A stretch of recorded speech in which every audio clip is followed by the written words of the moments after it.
Mga estudyanteng magkakaanak na sawi ng salpukin ng trailer truck ang sinasakyan nilang tricycle sa Isabela. At isang rider naman sa Ilocos Norte ang nasunog kasama ng kanyang motorsiklo. Nakatutok si Bernadette Reyes. Nagliwanag ang bahaging ito ng bypass bridge sa Lawag City, Ilocos Norte dahil sa nagliyab ng motorsiklo. Pero hindi lang yan ang nasunog dahil ang rider nito naabutan ng pagsiklab ng apoy matapos na maipit sa kanyang motor. Bago magliyab, sumalpok ang motor sa isang sasakyang nakaparada noon sa tulay. Tumilapon pa ang angkas dahil sa lakas ng impact. Isinugod siya sa ospital pero ang rider bigong maisalba dahil sa laki ng apoy. Sumuko na sa pulisya ang driver ng nakaparadang sasakyan. Depensa niya, itinabi niya lang ang kanyang sasakyan dahil naubusan ito ng gasolina. Nag-hazard light naman daw siya at sumisenyas pa noon sa ilang motorista gamit ang kanyang cellphone flashlight. Patuloy pa ang investigasyon ng pulisya. Ganito ang nangyari sa tricycle nila. Grabe, what's up? Sa hiwalay na aksidente naman sa Santiago City, Isabela, halos mayupi na ang tricycle na ito matapos masalpok ng trailer truck. Patay ang 4 na estudyanteng sakay ng tricycle.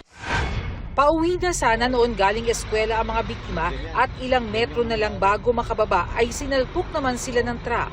Magkakapatid ang 3 sa mga biktima, minsan naman nila ang isa. Nakaligtas naman ang tricycle driver. Hustisya ang panawagan ng mga kaanak ng mga biktima. Hawak na ng pulisya ang truck driver na mahaharap sa kasong reckless imprudence resulting in multiple homicide.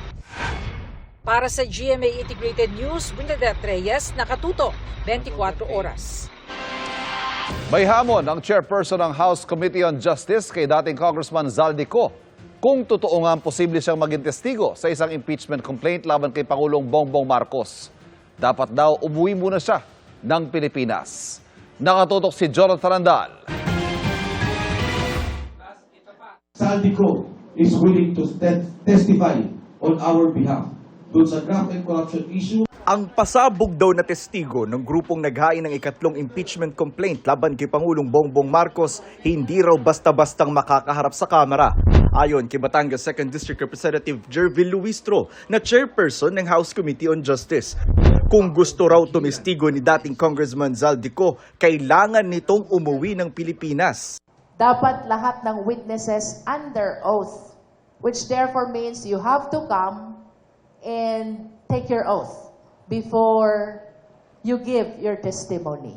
Ang magiging issue na nga lang dyan, because he is a fugitive and he is facing the possibility of being arrested. Will he be willing to compromise that possibility of being arrested to be able to appear before any investigative body? Pero hindi ba pwedeng via video call na lang ang pagtestigo at gawin ang panunumpa sa Embahada ng Pilipinas kung saang bansa man naroon si Ko? I haven't seen that under the rules. Ang nasa ilalim po ng rules ng impeachment, dapat sa Justice Committee Chair, panunumpaan lahat ng affidavits and counter affidavits. And that includes the giving of testimony before the Justice Committee. Ang huling lokasyon ni Ko ay sa Lisbon, Portugal. Ayon kay Interior Secretary John Vic Remulla, si Ko ang nagdawit kay Pangulong Marcos sa bilyon-bilyong pisong insertions at kickback umano sa 2025 budget, bagay na dati nang itinanggi ng Malacanang. Sa ngayon, sa 3 impeachment complaints, iisa pa lang ang opisyal na natanggap ng Office of the House Secretary General at nai-transmit na sa Office of the Speaker. Ang ikalawa at ikatlong impeachment complaint hindi tinanggap noong Huwebes ng Office of the Secretary General dahil nasa abroad si House Secretary General Sheloy Garafil para tumanggap ng award. Kung magpang-apang-abot yan sa plenary, it depends kung alin ang unang makakarating sa Justice Committee. If it will be the first impeachment complaint, which will be referred to the Justice Committee, technically, applying the Francisco ruling, it already bars the 2 subsequent complaints. Kung i-transmit nila ng sabay-sabay, at the same time, the 3 impeachment complaints to the Justice Committee. This is my opinion. We will be prompted to consolidate all those 3. Patuloy naming sinusubukang makuna ng pahayag ang kampo ni Ko at Secretary General Garafil. Para sa GMA Integrated News, Jonathan Andal, nakatutok, 24 oras.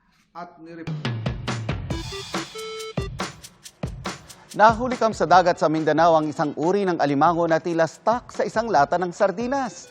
Nakakaaliw man sa unang tingin, pero alam niyo bang isa ito sa mga nakakabahalang epekto ng irresponsableng pagtapon ng basura? Kuya Kim, ano na? Basta ng latang ito, abay gumagalaw mag-isa.